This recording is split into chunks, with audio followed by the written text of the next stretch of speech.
Un plaisir de vous retrouver ce matin. Merci de venir fidèlement. Vous avez vu, on a quelques petits soucis vidéo, techniques, et puis ils ont vraiment assuré. J'aimerais juste qu'on puisse les remercier. Merci là-haut. Vous avez été super, merci beaucoup d'avoir assuré. On est en train de régler pas mal de petites choses, et puis voilà, on est en train de développer le système pour qu'il y ait en même temps sur Internet. Donc ceux qui nous voient en ligne, je vous salue aussi. C'est vraiment, on est ensemble, un seul corps, avec une grande partie présente, une partie aussi à l'extérieur, et puis qui revoit les messages. Donc c'est vraiment, merci pour votre fidélité. Et puis on vit quelque chose aussi de différent suite au Covid. Et puis ça nous permet aussi de vivre l'Église différemment. Aujourd'hui, alors ça tombe bien qu'il y a eu quelques paroles dans ce sens, j'aimerais pouvoir remettre en phase quelque chose d'essentiel. Le Seigneur m'a mis vraiment à cœur de pouvoir repasser par l'essentiel. Un verset qui dit dans Hébreux 6, 1 et 2, « C'est pourquoi laissons derrière nos premières leçons sur le Christ et passons à un enseignement d'adulte. Ne revenons pas sur ce qui fait la base de cet enseignement, c'est-à-dire l'abandon des actions qui mènent à la mort et la foi en Dieu, le baptême et l'imposition des mains, le réveil des morts et le jugement définitif. » Mais en fait, quand j'ai lu ce texte, je me suis dit, mais en fait, à quel point on est tellement au clair avec ces leçons essentielles ou ces leçons, premières leçons comme il est dit dans cette parole. Est-ce que vous êtes comme moi à vous demander, mais est-ce que je suis vraiment sûr de ces premières leçons? Est-ce que c'est vraiment acquis? Quelque chose de fondamental qui est tellement clair pour moi qu'on peut passer à autre chose? La nourriture solide, comme mon petit qui commence à passer du lait à la purée. Est-ce qu'on est prêt à passer à l'étape supérieure? Et puis j'ai l'impression que le Seigneur me dit, mais attends, remets juste des bases essentielles. Remets juste ce qu'il faut pour commencer, on pourra construire dessus derrière. Et je pense qu'à travers ce programme, il y a quelque chose qui pourra être bon pour nous, pour chacun d'entre nous, même si vous êtes dans un état de chrétien avancé, mature, comme dirait la parole. Je pense qu'il y a des choses essentielles pour aujourd'hui. J'aimerais tester aussi des nouvelles méthodes. Alors, pardonnez nos essais, on essaye des choses. Je ne sais pas, vous avez tous un smartphone. Ce n'est pas l'objectif de le sortir pendant le culte, mais vous avez un smartphone avec vous? La plupart, oui, je pense, hein, c'est une question rhétorique. Même ceux qui sont sur le web, vous pourrez faire ça en même temps. Donc vous verrez, à des moments donnés, je ferai une petite pause. Il y a un QR code qui va s'afficher à l'écran, vous pouvez le scanner. Et puis il y a des questions que je poserai en direct. Et vous pouvez répondre tout de suite et on va ensuite décortiquer ces points-là. On verra si ça marche, hein, on fait un test, on ne sait jamais. On aimerait être un peu plus convivial, interactif. C'est une manière aussi de pouvoir répondre et pouvoir faire participer chacun dans ce qu'on veut vivre ensemble. Donc la Bible parle d'une transformation. Ouais, alors pas encore le premier. Enfin, tu peux déjà afficher le premier, c'est très bien. Voilà, c'est un truc comme ça. Vous pouvez scanner avec application photo en principe, et ça vous ouvre une page dans Safari ou n'importe quoi. Et ensuite, vous avez un sondage qui apparaît, et vous pouvez y répondre. La question 1, en principe, c'est « Tu as été choisi par Dieu pour être sauvé ?» A, ça te remplit de reconnaissance à Dieu, ou B, ça te donne l'impression que Dieu est injuste envers ceux qui n'ont pas été choisis. Puis voilà, je vous invite à réfléchir à ça, répondre vite A ou B. Il y en a qui arrivent, qui tombent dessus. Donc un petit scan, et puis de toute façon, ceux qui ne le font pas, c'est pas grave, on va de toute façon répondre et analyser de temps en temps. Alors, la Bible parle d'une transformation intérieure indispensable pour ôter le péché dans nos vies. Le prophète Ézéchiel entrevoyait déjà le processus essentiel pour cela. Il écrivait « Je vous donnerai un cœur nouveau, je mettrai en vous un esprit nouveau, j'enlèverai vos cœurs de pierre et je vous donnerai un cœur de chair. » Et ça, cette parole est déjà donnée dans, évidemment, Ézéchiel, l'Ancienne Alliance, mais il y avait déjà cette révélation du plan de Dieu qui se rendait compte de l'état de nos cœurs et qu'il fallait le changer, le transformer. Il y avait cette conception qui était là, claire pour l'ensemble, dans toute la Bible on le voit, que notre cœur est fondamentalement mauvais et qu'il faut changer la dureté de nos cœurs envers Dieu, envers les autres, le changer, le transformer et l'adoucir, en donner un cœur nouveau, un cœur de chair. Et je pense que c'est important de revenir à la doctrine, comment ça se produit. Jésus a accompli une œuvre merveilleuse à la croix, mais comment ça s'applique à nous aujourd'hui ? Par quelles étapes, quel est le processus qui nous permet, nous aujourd'hui, de vivre et d'expérimenter, d'entrer dans cette dimension qui nous transforme intérieurement, qui fait qu'on n'est plus les mêmes. Et la première étape, qui est soulignée par la première question, la première étape, alors elle peut parfois déranger, Dieu choisit ceux qui sont sauvés. La première étape du salut, c'est ce qu'on appelle le principe de l'élection. Vous trouvez ça, on a beaucoup de textes, la race élue, le peuple élu. Il y a beaucoup de textes qui parlent de cette élection, le fait d'avoir été appelé, d'avoir été choisi avant d'avoir été appelé. C'est-à-dire que Dieu nous a choisis pour être sauvés. L'élection, c'est un acte de Dieu, avant même la création du monde, qui fait qu'il choisit les personnes pour être sauvées, pas à cause d'un mérite. Ça, c'est quelque chose de fabuleux, parce que ça enlève de notre cœur tout mérite. Voilà, comme ça vous avez pu répondre aux questions en attendant. Donc l'élection, c'est un acte de Dieu qui faisait avant même la création du monde, qui choisit les personnes qu'il va sauver. C'est en fait, ça enlève toute l'idée qu'on peut être on peut être sauvé par notre propre mérite. Dieu nous choisit. Comment il nous choisit? Pourquoi il nous aime? Pourquoi il nous a choisis? J'ai le lapsus, parce qu'il nous aime. Fondamentalement, Dieu aime. Dieu nous aime. Et du coup, il choisit ceux qu'il aime. Il est juste de remercier Dieu plutôt que s'attribuer une propre gloire, plutôt que de louer les hommes pour leur foi qui sauve. Alors, attention, la Bible n'affirme pas que les incroyants n'ont jamais eu l'occasion de croire. Face à ceux qui refusaient de l'écouter, Jésus ne rejetait pas la faute sur une quelconque décision du Père, de Dieu le Père. Il ne lui dit pas « tu ne les as pas choisis ». Donc, tant pis, ce n'est pas de leur faute. Mais toujours sur leur choix délibéré, je cite Jésus qui dit « Pourquoi ne comprenez-vous pas ce que je vous dis? Parce que vous êtes incapables de recevoir mes paroles. Votre père, c'est le diable, et vous voulez vous conformer à ses désirs. » Jean 8, 43, 44. Donc, en gros, il leur dit « Attention, non, on ne peut pas dire que ce n'est pas leur faute. Ils ont quand même choisi de ne pas croire. » Mais le principe de départ, c'est que Dieu nous aime et Dieu nous a choisis. Il choisit ses enfants, il choisit ceux qu'il va sauver. La doctrine de l'élection m'enseigne que je suis chrétien simplement parce que Dieu a décidé de toute éternité de m'aimer. Pourquoi il a choisi de m'aimer? Non pour une quelconque qualité en moi, mais uniquement à cause de son bon vouloir. C'est l'unique raison. Ça peut déranger. Je suis curieux de voir qu'est-ce que vous avez répondu. Est-ce que ça me donne... il y a quand même quelques votes qui me donnent que ça donne l'impression que Dieu est injuste envers ceux qui n'ont pas été choisis. Parfois, tu pourras donner les résultats. De temps en temps, c'est intéressant. Ou ceux qui ont répondu, vous pouvez voir aussi les résultats. Il y a quand même 47 votes qui disent que ça te remplit de reconnaissance à Dieu. Ouais.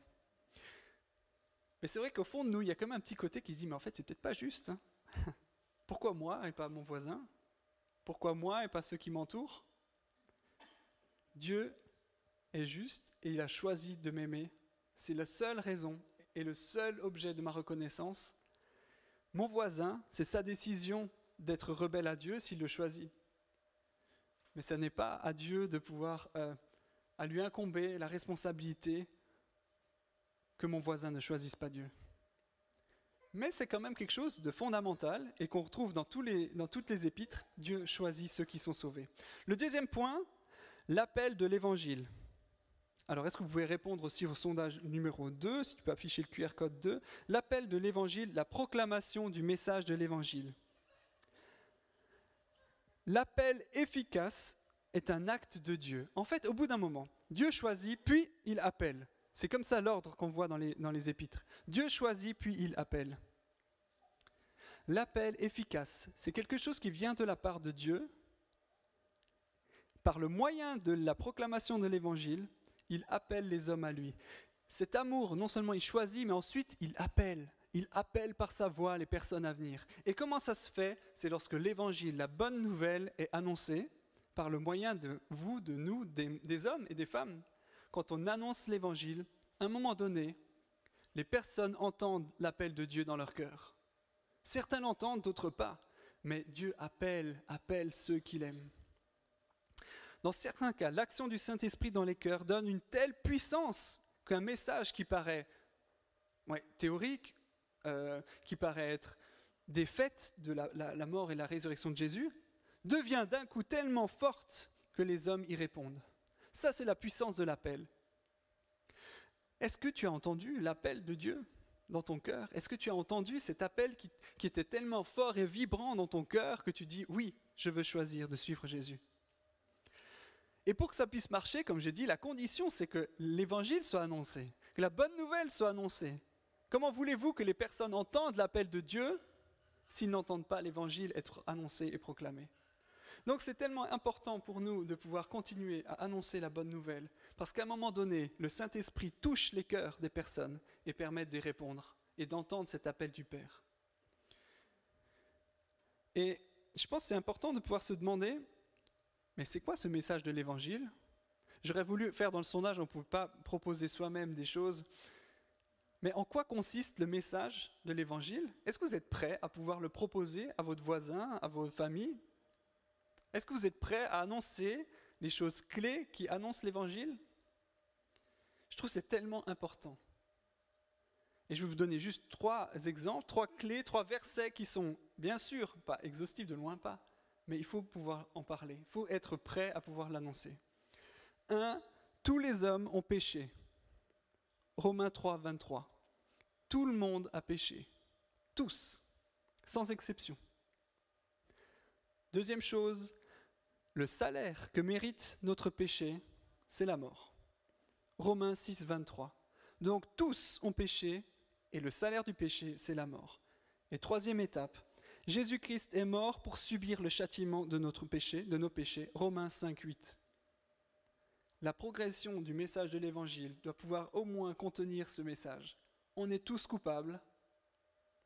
Le poids et le jugement de cette erreur, de ce péché, c'est la mort. Et Jésus a payé pour mon péché. Ça doit être la base de ce qu'on peut annoncer. Et qu'est-ce que vous avez répondu d'ailleurs? Est-ce que vous avez entendu cet appel, cette bonne nouvelle? Quand est-ce que ça s'est passé? Il faut juste que je reprenne. Est-ce que tu peux l'afficher du coup? Oui. Il y a entre 5 et 10 ans, 14 votes, 10 et 20 ans, 14, plus de 30 ans, 7, moins d'1 an, 1 vote. Bienvenue dans la famille. Il y a entre 3 et 5 ans, 2 votes. Ouais, c'est encore pas mal. C'est pas mal équilibré. Et je n'ai pas encore entendu « ça vient ».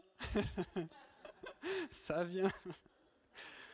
Le Seigneur touche ton cœur aujourd'hui, je suis certain. Le Seigneur est en train de te parler, te dire que ta culpabilité, il l'a prise à la croix. Il l'a prise à la croix. Jésus est mort pour enlever le poids qui est sur ton cœur, ta culpabilité. Il a payé pour toi. C'est certain, c'est une bonne nouvelle. C'est une nouvelle, c'est pour ça qu'on l'appelle évangile, ça veut dire bonne nouvelle. Pourquoi? Parce que le poids de notre culpabilité a été pris et Jésus a payé pour elle.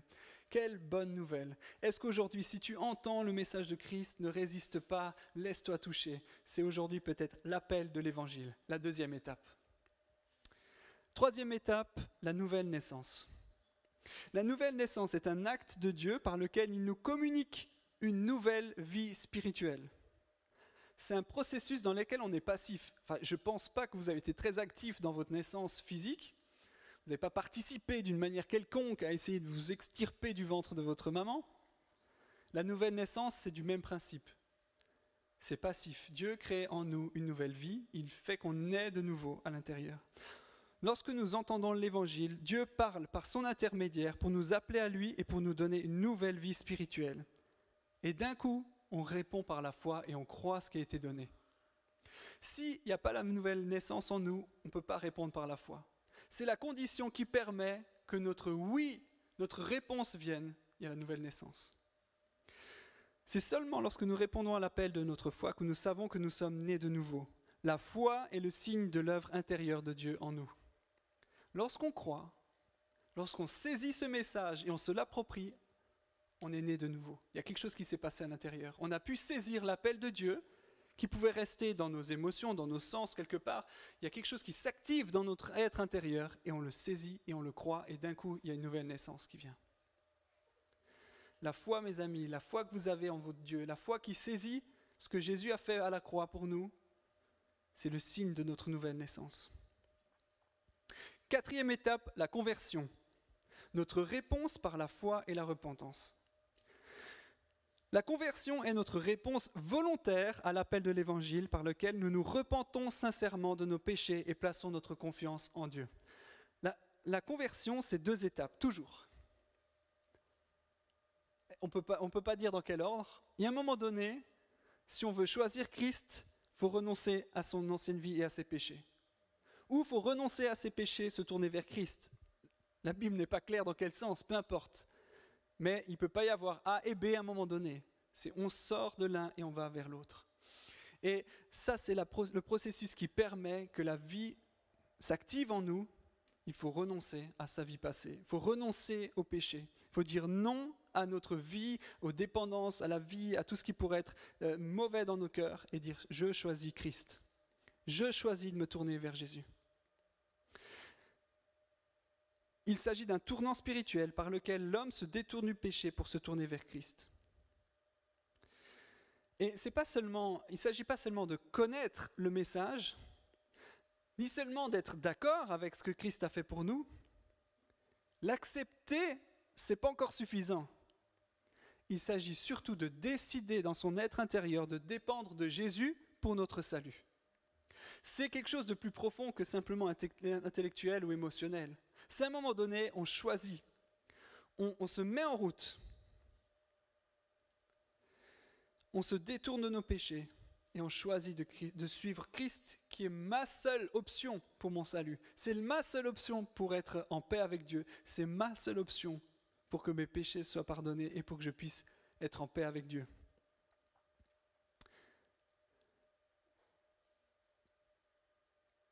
En fait, lorsque nous nous tournons vers Jésus pour recevoir le salut, nous nous détournons en même temps des péchés, dans ce que je viens de dire. Si ce n'était pas le cas, notre engagement envers le Christ ne serait pas sincère. Dire oui, mais je reste dans mon ancienne voie, ce n'est pas très honnête. Parce que oui à Jésus, c'est dire non à sa vie passée, c'est dire non à ses travers, c'est dire non au péché. En effet, il est impossible de se tourner en Dieu sans se détourner des mauvaises voies. Est-ce que tu peux mettre le 3, s'il te plaît ? En attendant que je termine. Repentance et foi sont des attitudes de cœur nécessaires tout au long de notre cheminement. Ce n'est pas une fois pour toutes. Ce n'est pas une fois pour toutes. La repentance et la foi sont nécessaires tout au long de notre vie chrétienne. Se détourner constamment de toute voie mauvaise, de tout ce qui pourrait être encore dans nos cœurs qui ne plaît pas à Dieu, et de choisir avec foi de placer notre foi en Jésus pour notre salut et notre espérance pour notre foi. La question qui est là derrière, c'est y a-t-il aujourd'hui des voies mauvaises que tu regrettes et que Dieu t'encourage à quitter ? C'est important de s'arrêter, je pense, sur ce 3e point, parce qu'on pense parfois que la repentance, c'est un acte passé, qu'on a fait une fois, qu'on s'est tourné vers Jésus pour une fois pour toutes et c'est réglé. Mais je crois que parfois, nos cœurs sont encore partiellement durs, sont encore déviants du projet de Dieu. Et c'est important de toujours se centrer sur Jésus, dire mais pardon pour mes erreurs, pardon pour ce que j'ai fait de mal, pardon pour ce que j'ai dit à mon voisin, pardon pour la méchanceté de mon cœur. Et je choisis de prendre ton salut pour ma vie. Je choisis d'accepter que tu meurs pour mes péchés. Même dans le Notre Père, il est question de demander pardon et de pardonner tous les jours. Quand est-ce que tu as demandé pardon à Dieu la dernière fois ? Je ne sais plus si c'était la 4, comme ça on peut répondre tout de suite. On va regarder la 3. Tu peux mettre la 4 s'il te plaît. Quand est-ce que tu as demandé pardon à Dieu la dernière fois ? Je me demande si ce n'est pas ça. Ah oui, merci alors pour le sondage. Y a-t-il aujourd'hui des mauvaises voies que tu regrettes et que Dieu t'encourage à quitter ? Oui, à 39. Ah oui, pas mal. 78% des voix, oui. Je ne sais pas et non. Un petit non de 7, presque 8%. C'est intéressant quand même. Il y a plus que 3/4 des personnes parmi nous qui se disent oui, il y a encore des voies que je dois quitter. Oui, il y a encore des choses dans ma vie qui ne plaisent pas à Dieu et que je dois changer avec lui. Et aujourd'hui, je pense que c'est un message comme ça. Alors, je sais que ce n'est pas un message des vacances tranquilles et farniente, c'est un message clé, fort, mais mes amis, on ne peut pas rester insensible. On ne peut pas rester neutre par rapport à 3/4 des personnes qui se disent « j'ai des voies encore à changer ». Aujourd'hui, mon ami, choisis de demander pardon pour ces mauvaises voies. Choisis Christ pour ton salut, pour ton pardon et pour changer de vie. Choisis de te détourner de ces mauvaises voies. Mon ami, tu ne peux pas rester sur une voie éloignée de Christ. Choisis aujourd'hui de croire. On a vécu une crise dans l'Église qui a secoué toutes nos relations. Et on a contribué en tant qu'Église à blesser bien des personnes. On a papoté inutilement, on a critiqué, on a jugé, on s'est rebellé, on s'est justifié.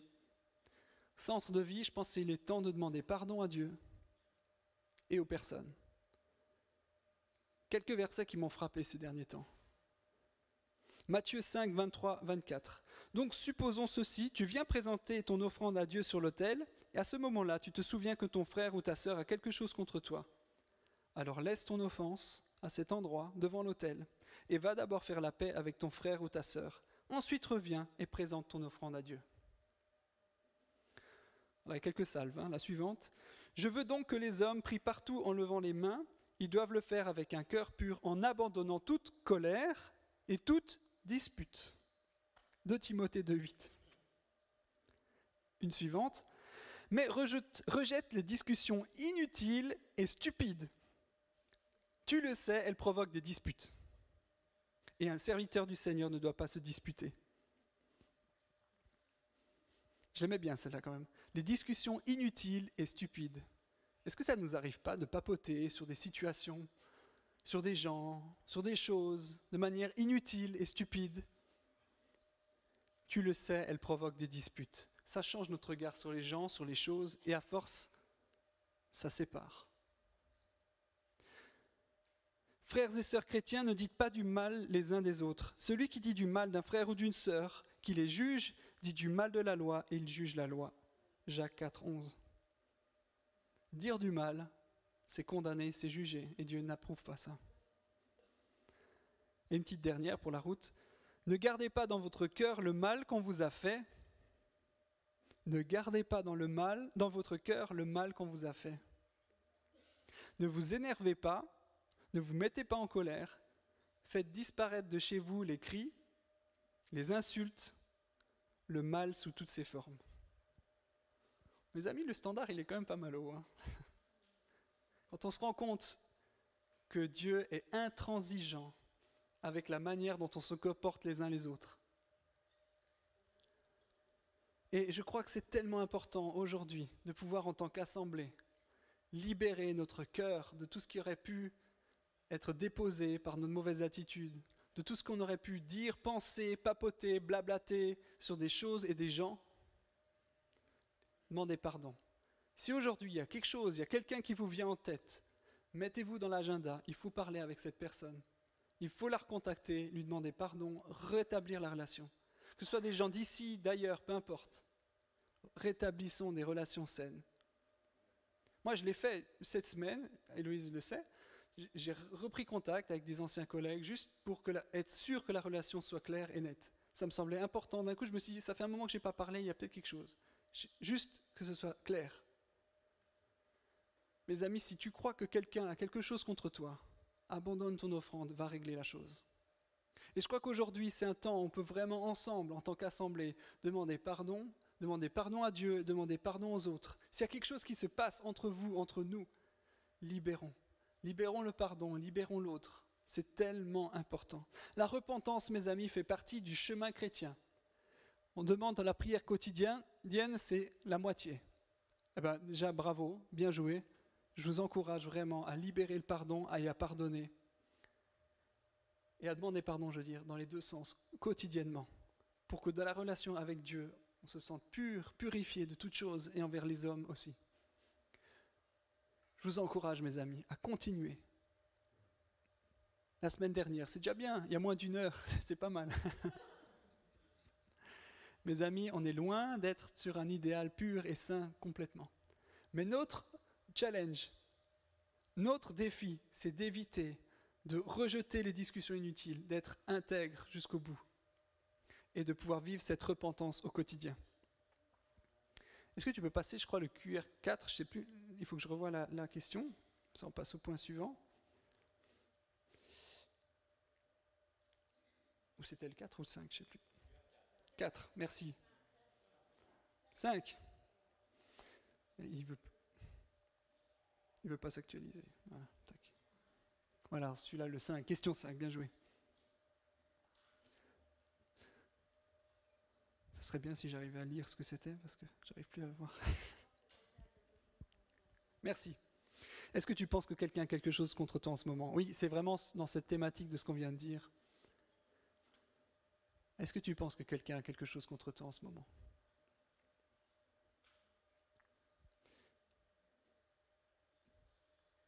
Et du coup, passe voir encore la suivante, s'il te plaît. Comme ça, après, on a le temps d'analyser. La 6. Je crois que c'est... Quelqu'un peut me le dire, pour être sûr que je suis bien mon texte?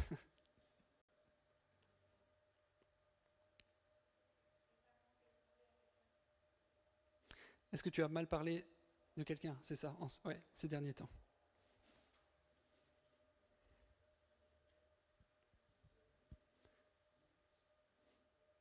Et je pense que c'est vraiment des choses importantes. On prend le temps, c'est différent aujourd'hui, mais je pense que juste de faire ça et de se positionner, c'est quelque chose d'important. Dire, mais est-ce qu'il n'y a pas quelque chose dans ma vie? Et est-ce qu'il n'y a pas un caillou dans ma chaussure, dans ma relation avec quelqu'un ou avec Dieu, et qu'il faut que je règle? Aujourd'hui, le fait d'y répondre, c'est pas seulement d'y répondre, mais se dire, mais il y a quelque chose qui est là, il faudra le traiter. Et je vous encourage vraiment à traiter ces points.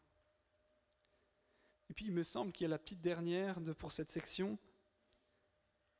Je crois que c'est la 7. Est-ce que tu as pleine confiance en Jésus pour le pardon de tes péchés? Il me semble. Si vous voulez bien me confirmer. C'est ça, merci. Et puis comme ça, tu peux me repasser après les réponses de la 5. Et puis après, on fera 6, 7. Est-ce que tu penses que quelqu'un a quelque chose contre toi en ce moment? Je ne pense pas. 15. Oui. 14. Peut-être. 13. 5. Non. Eh bien, mes amis qui sont en vert, je ne pense pas. C'est pas la peine d'aller investiguer partout. C'est pas mon encouragement. S'il n'y a rien, il n'y a rien. Tant mieux. Peut-être, on ne sait pas. Peut-être, ça vaut la peine juste de vérifier avec la personne, de clarifier, est-ce que c'est en ordre, est-ce que tout va bien, de vérifier que c'est bien clair, la relation est clean, il n'y a rien, il n'y a pas d'obstacle. Mais oui, mes amis, un oui, je vous encourage de tout mon cœur, réglez les choses, réglez les choses. Ne laissez pas les choses moisir, pourrir, envenimer la relation. Dieu n'aime pas qu'on vienne adorer si on a quelque chose contre notre frère. C'est ce qu'on a lu avant. Mes amis, traitons les choses. C'est mon encouragement le plus profond parce que mon cœur est vibre pour une église qui est apaisée dans son cœur et dans ses relations, qui est sûre que le Seigneur le pardonne et qui chemine vers le bien. Tu veux bien me montrer l'analyse de la suivante, la 6, s'il te plaît? Merci beaucoup, t'assures. Merci Jonathan. C'est un régal. Est-ce que tu as parlé en mal de quelqu'un ces derniers temps? Je crois que c'était celle-ci, oui. Oui, ça m'est arrivé.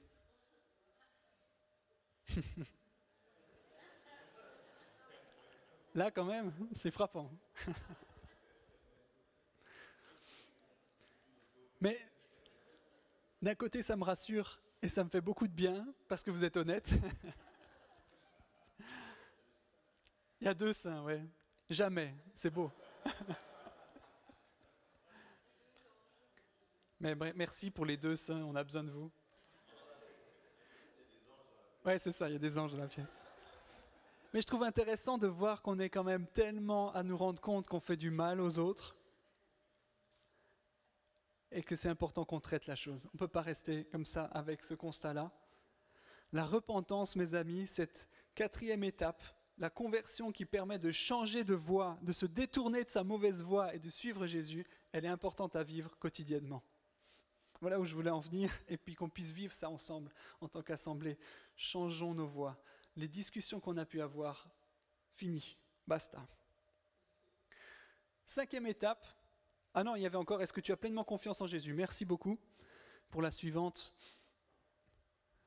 Oui, j'ai pleine confiance en Jésus pour le pardon de mes péchés, 80% des votes.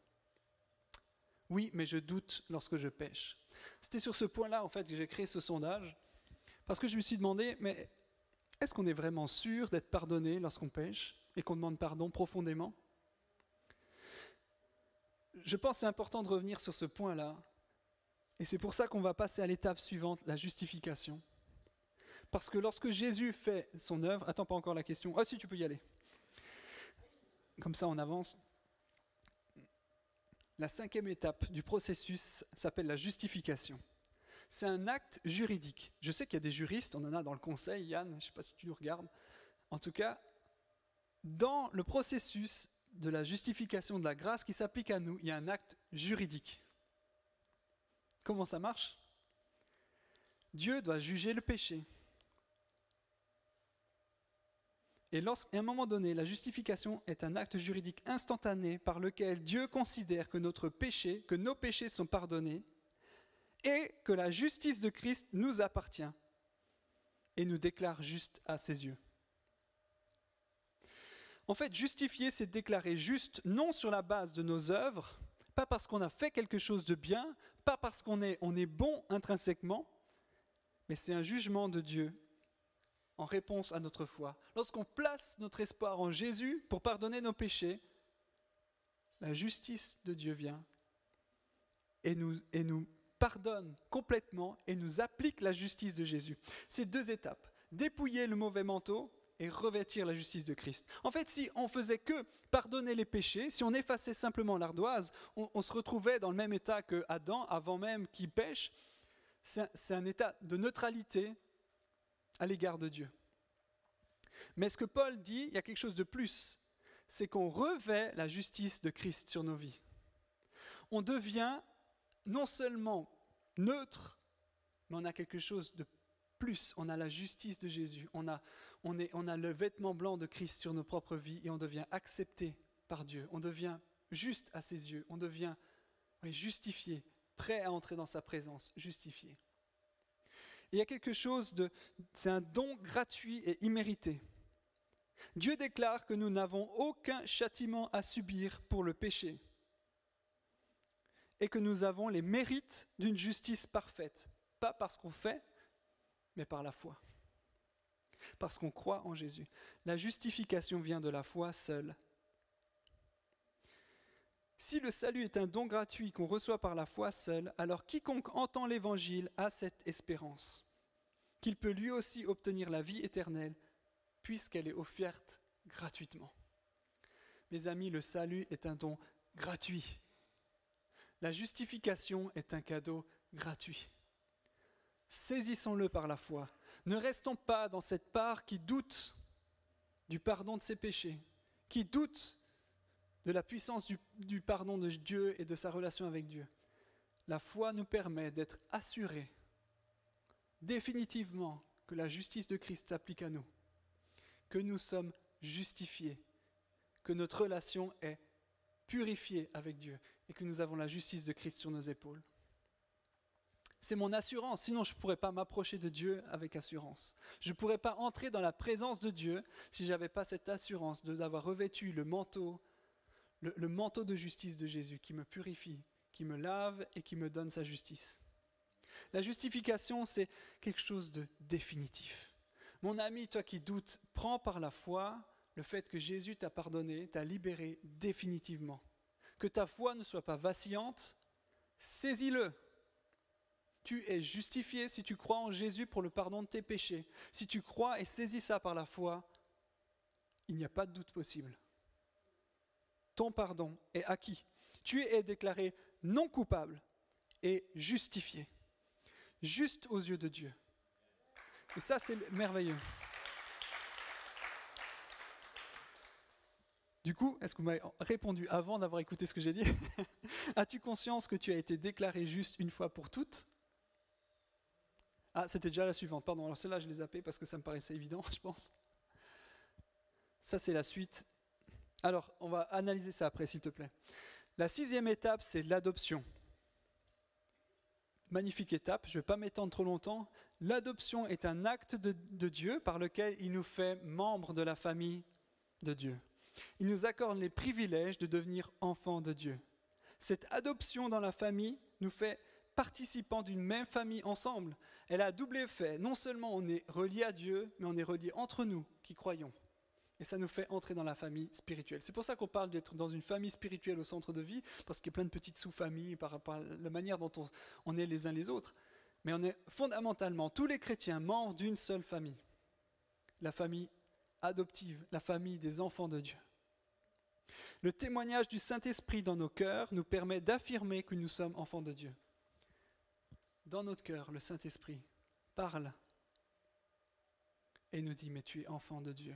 C'est cette assurance-là qui valide le fait qu'on est enfant de Dieu. Et ces privilèges concernent d'une part les relations entre Dieu et nous et d'autre part la relation avec nos frères et sœurs. Cette relation à Dieu, qui nous aime, qui nous comprend, nous donne accès à de nombreux privilèges des enfants de Dieu, jusqu'à l'héritage dans les cieux.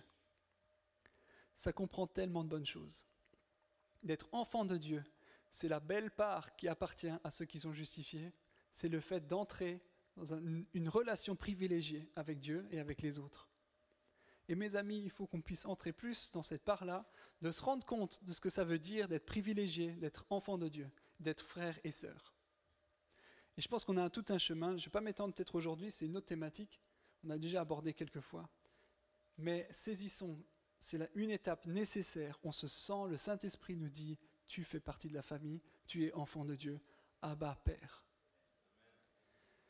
La 7e étape, la sanctification, d'où la question qui était arrivée. Qu'est-ce que ça veut dire ? On a été justifié de manière définitive. Oui, l'acte juridique est donné. On est justifié. Par contre, il y a une progression ensuite. Il y a un chemin qui s'ouvre. La sanctification est une œuvre progressive à la fois de Dieu et de l'homme qui nous rend de plus en plus libres à l'égard du péché et de plus en plus semblables à Christ dans le contexte de notre vie quotidienne. Voilà le résumé. Au moment où on est de nouveau, il se produit un changement moral dans notre existence. D'un coup, on se rend compte de ce qui est bon, de ce qui ne l'est pas, et il y a un chemin à parcourir pour vivre dans cette nouveauté de vie. On ne peut plus pratiquer le péché de manière habituelle, parce que la puissance de cette vie nouvelle est en nous, et nous empêche de mener une vie de péché. Ça veut dire que maintenant, à partir du moment où on a cette vie nouvelle, on a la possibilité de ne plus pécher. Le choix est offert. La puissance est donnée. Mais il y a encore des chemins, des ornières dans nos cœurs qui doivent être transformés.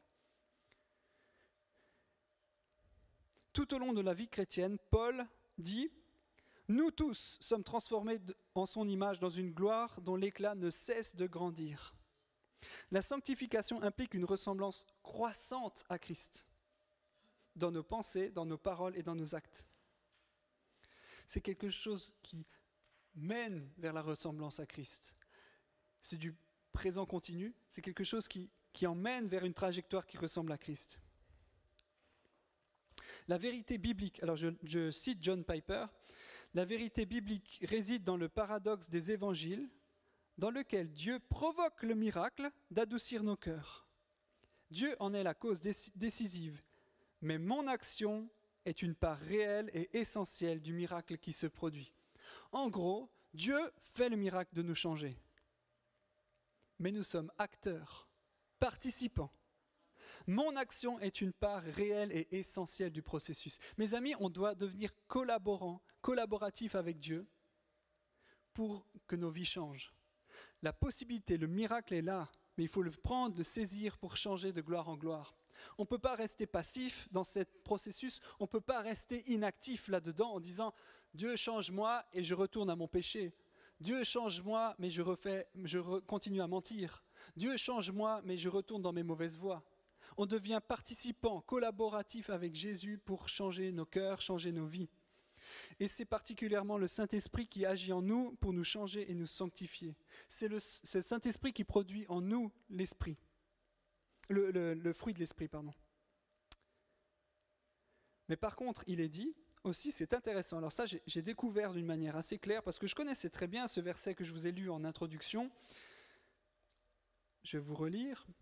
« Je vous donnerai un cœur nouveau, je mettrai en vous un esprit nouveau. J'enlèverai vos cœurs de pierre et je vous donnerai un cœur de chair. » L'action de Dieu.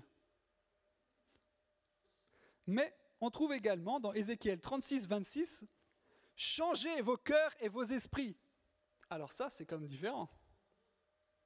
D'un côté, Dieu changera vos cœurs, et d'un autre côté, on lit un peu plus loin, « Changez vos cœurs et vos esprits. » Dans le texte de l'Alliance de Deutéronome 30.6, il est dit « L'Éternel ton Dieu circoncira ton cœur et celui de ta descendance, et tu aimeras l'Éternel ton Dieu de tout ton cœur, de toute ton âme, afin de vivre. » Mais il est également dit dans le même livre « Circoncisez vos cœurs et ne vous montrez plus réfractaires. » Alors, c'est Dieu ou c'est nous ? La réponse est les deux. Il y a une part double. Dieu agit en nous et on doit agir avec lui, on doit prendre avec ce processus. Dans le Nouveau Testament, on a la même chose. Dieu vous a choisi, il veut que vous soyez à lui et il vous aime. Donc, faites-vous un cœur plein de tendresse, de pitié, un cœur simple, doux et patient. Colossiens 3.12. Faites-vous un cœur doux. En d'autres termes, il est recommandé d'être tendre. Un cœur tendre est à l'opposé d'un cœur dur. C'est toujours ce même processus, changer les cœurs de pierre en cœurs de chair.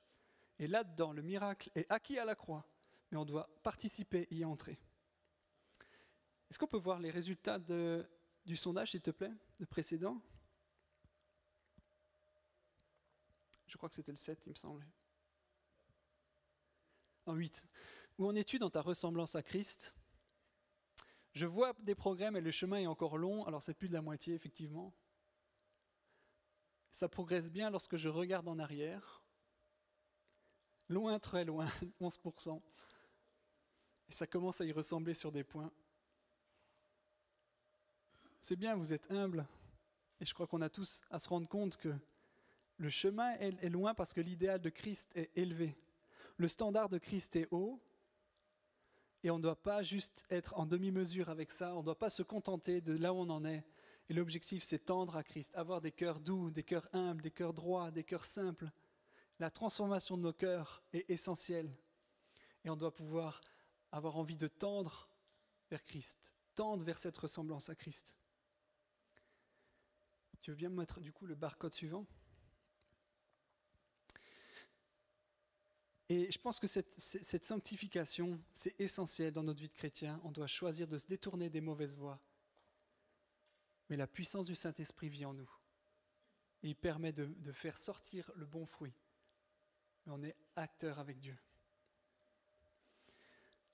Dans le processus pour ressembler à Christ, il s'agit de l'action de Dieu en moi, de mes efforts.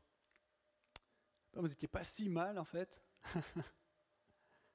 Effectivement, dans ces deux cas, les deux sont justes, les deux sont acteurs. Dieu fait le miracle, mais nous devons entrer dans ce miracle et le manifester dans nos vies. C'est important de pouvoir s'arrêter là-dessus. Parce que parfois, on reste dans une attitude attentiste, on croit que Dieu doit le faire et on ne fait rien. Ou dans d'autres cas, on croit qu'on doit tout faire nous-mêmes et on n'y arrive pas non plus.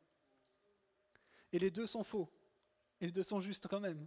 Dans le sens où on doit participer et continuer de remettre les choses à Dieu pour qu'il les change.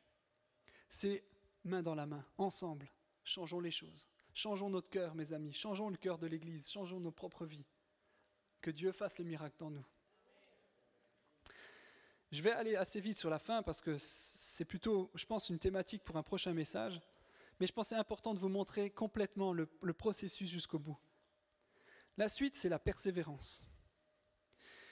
Restez chrétiens jusqu'à la fin. La persévérance des saints signifie que tous ceux qui sont véritablement nés de nouveau seront gardés par la puissance de Dieu et persévéreront dans la foi jusqu'à la fin de leur vie. L'assurance que Dieu va garder nos cœurs, il va nous garder jusqu'à la fin. Ce qu'il a promis, il l'accomplit. Ce qu'il a commencé, il le mène à la fin, à la perfection. Et c'est bon d'avoir cette certitude qu'on va entrer avec lui dans le ciel et on va aller jusqu'au bout, jusqu'au bout. Malgré les épreuves, malgré les difficultés, Dieu nous donne l'assurance de nous garder dans sa fidélité, mais on doit toujours rester fidèle à lui. La puissance de Dieu garde les croyants. Et Dieu a marqué de son sceau, ce qui n'existe plus tellement, mais le sceau qui nous marque du Saint-Esprit qui demeure en nous. C'est l'acompte, le premier acompte, ce qui a été donné en premier, la garantie divine que nous recevrons l'héritage promis. En fait, la présence du Saint-Esprit en nous, c'est que le début. C'est la merveille de Dieu qui s'incarne en nous, mais c'est que le début parce qu'il y a encore l'héritage promis. Il y a encore de belles choses qui sont devant. De belles choses sont encore à venir. Hébreux 6, 11, 12, nous souhaitons seulement que chacun de vous reste actif jusqu'à la fin. Alors ce que vous espérez se réalisera. Ne devenez pas paresseux, mais vivez comme ceux qui croient et qui sont patients. Ceux-là reçoivent les biens que Dieu a promis. Jusqu'à la fin, Dieu nous encourage à être actifs. Il y avait des chansons que j'écoutais quand j'étais gamin qui disaient « I got a ticket to the sky, to the heaven », je ne sais plus comment ça se disait, mais j'ai un ticket pour le ciel. Et puis, voilà, on se réjouissait d'avoir son ticket pour le ciel. Mais je dis « Et alors ? Ton ticket, mon gars, il faut le pratiquer. » Et Dieu nous encourage à pas juste se contenter d'un ticket pour le ciel, mais on a quelque chose à jouer ici, on a un rôle ici. La persévérance des saints, c'est rester actif jusqu'au bout. Mon ami, si tu as 30 ans, comme on a vu, de vie chrétienne, c'est encore le temps de rester actif. Comme j'ai dit dans mon message la dernière fois, mon petit Caleb, il ne s'appelle pas pour rien Caleb, mais un Caleb qui a été le plus vieux, quasiment avec Josué dans le peuple d'Israël, c'est celui qui a osé demander encore les choses où il y a encore les géants dans le pays, les choses les plus inatteignables parce que sa foi avait été éprouvée et a grandi tout au long de son existence. La foi, mes amis, des aînés doit être encore plus forte, plus fougueuse, plus folle que ceux qui sont jeunes convertis, qui atteignent des choses qui étaient bloquées, qui atteignent des niveaux qui étaient pas possible d'être atteints parce que d'autres n'ont pas encore cette grandeur de foi.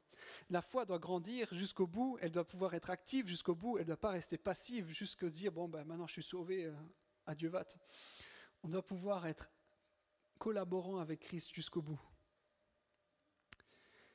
Et quelles sont les œuvres, quelles sont les preuves du sceau de l'Esprit Saint dans nos vies ? Je ne sais plus si c'était une question, je me suis un peu perdu dans mes notes, mais...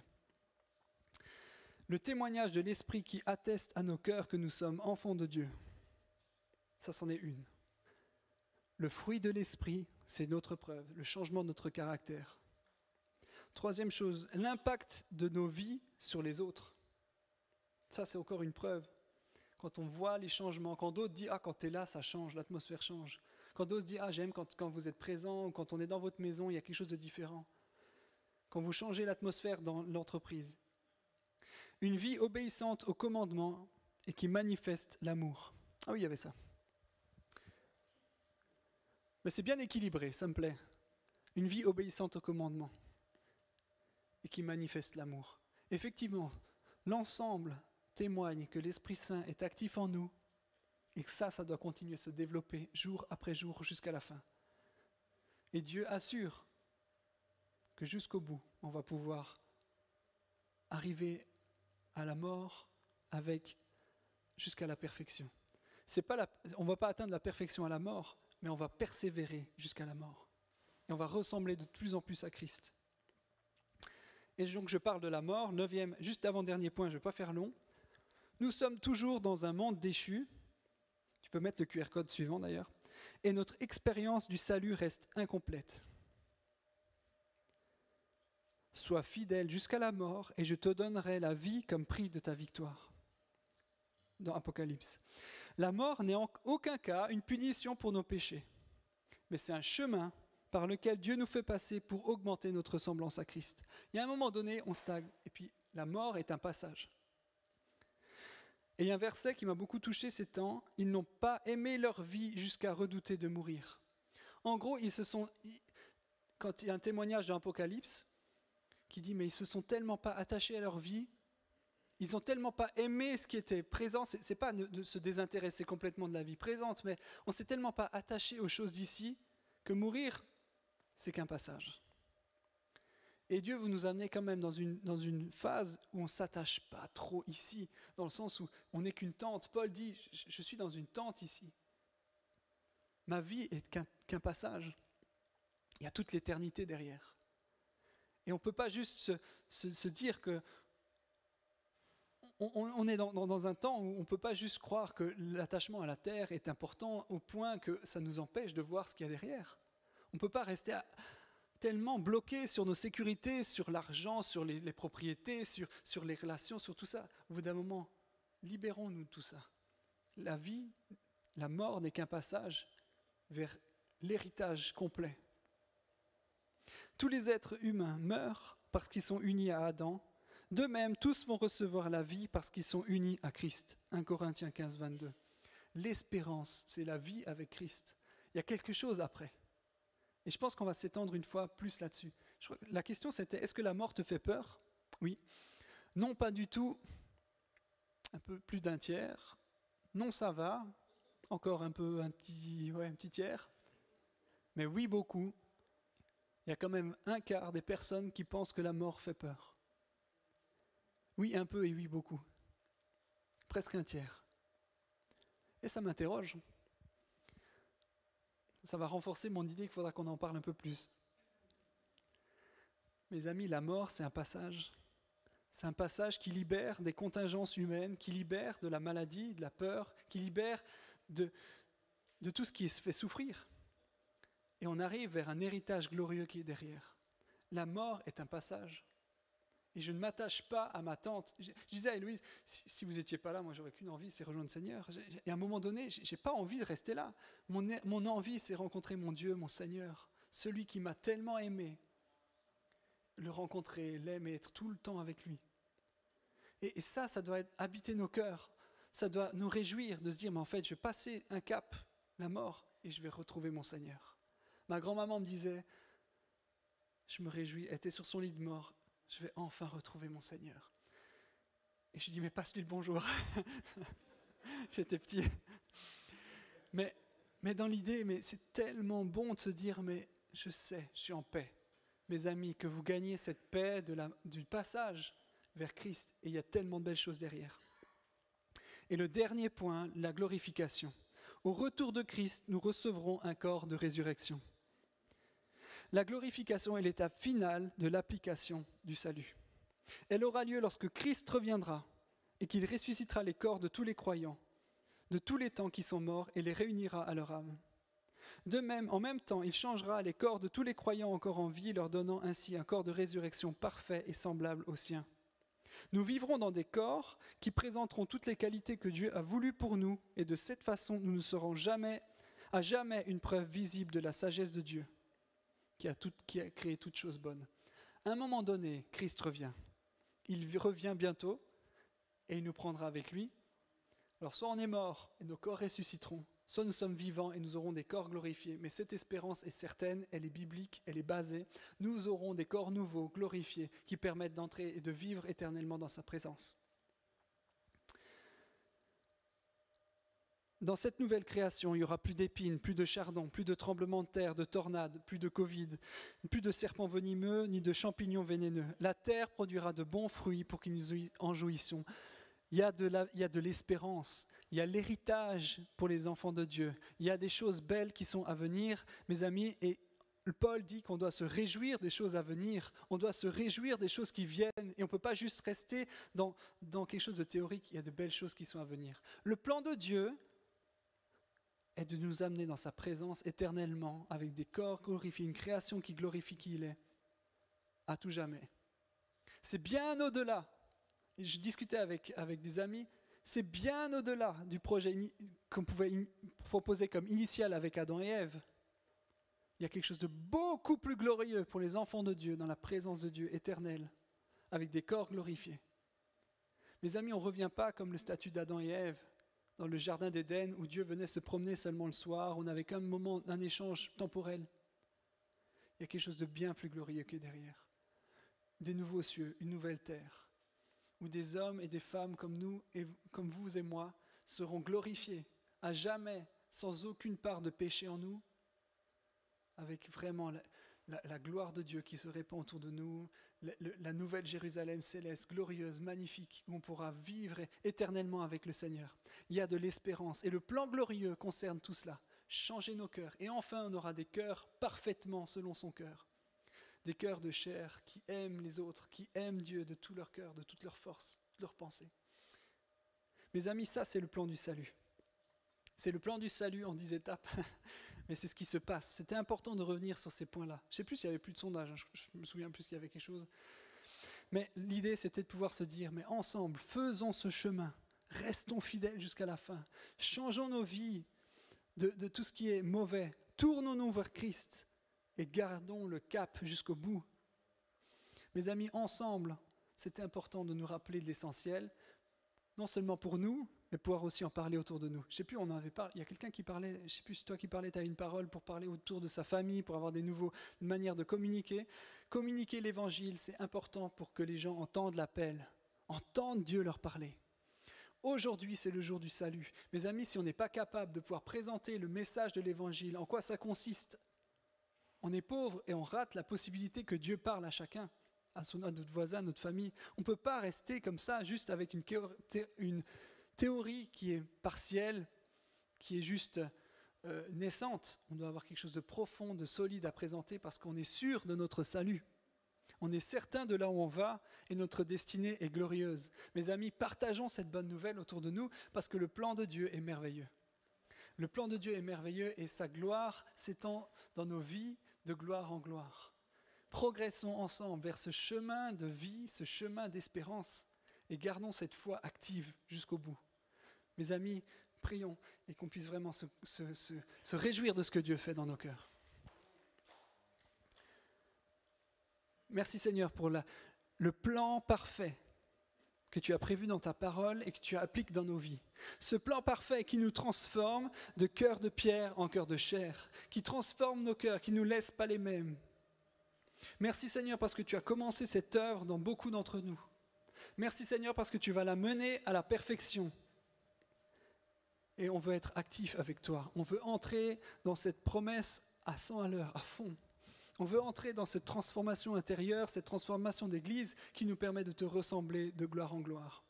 Seigneur, change nos cœurs, continue ton œuvre, mais on veut continuer de te suivre, être collaborant avec toi, être participatif de cette gloire et changer les choses avec toi. Seigneur, que notre message soit clair, que la bonne nouvelle puisse être claire à propager autour de nous.